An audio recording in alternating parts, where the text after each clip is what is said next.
we also work with the women's organizations in Sudan, called Zainab, for Women in Development. Yes. And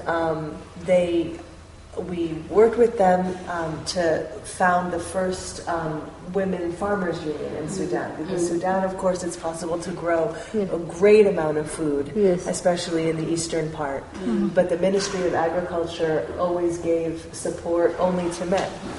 And even though women are growing most of the food that their families are eating, the programs to get credit to buy land or seeds or tools or training was only for the male farmers.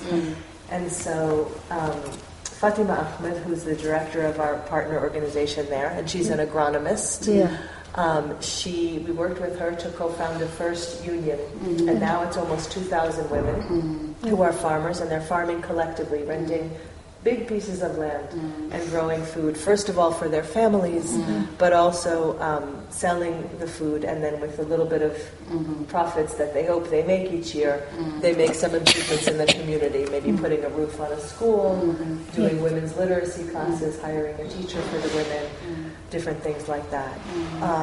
And this year what they wanted to do with the little bit of extra money that they were able to collect after their harvest, they asked us to bring it to you, to be able to make a small contribution for the emergency food and the water that families in the north need.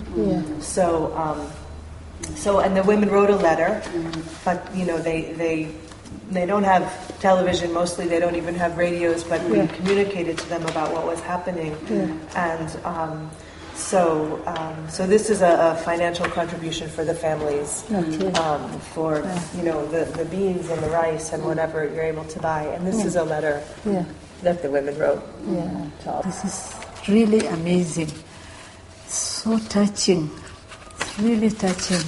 Women in Africa trying to reach out to other women in Africa through friends.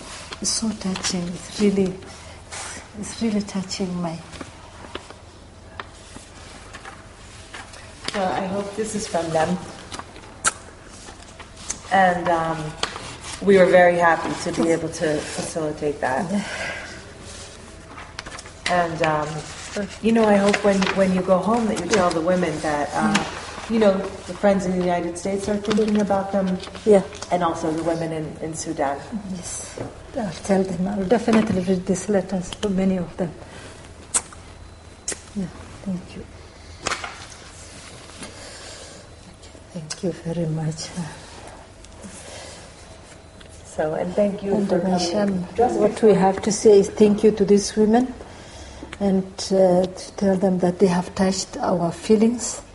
And now that we know that the indigenous people are there for one another wherever they are, because it's the beauty of the whole thing is trying to see indigenous people in Africa, trying to reach through indigenous people in America. It's a beautiful connection. Zainab, MADRE, Womankind. It's a very beautiful connection, and we say thank you to all of you.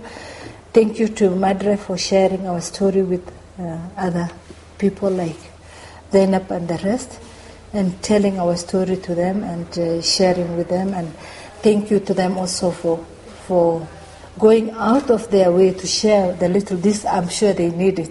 They have many needs in their community in the basic needs. They have many malnourished children, lactating mothers and pregnant mothers that need their help. But they opted and they said this problem is greater than ours. That is really touching, and I say thank you to all of them.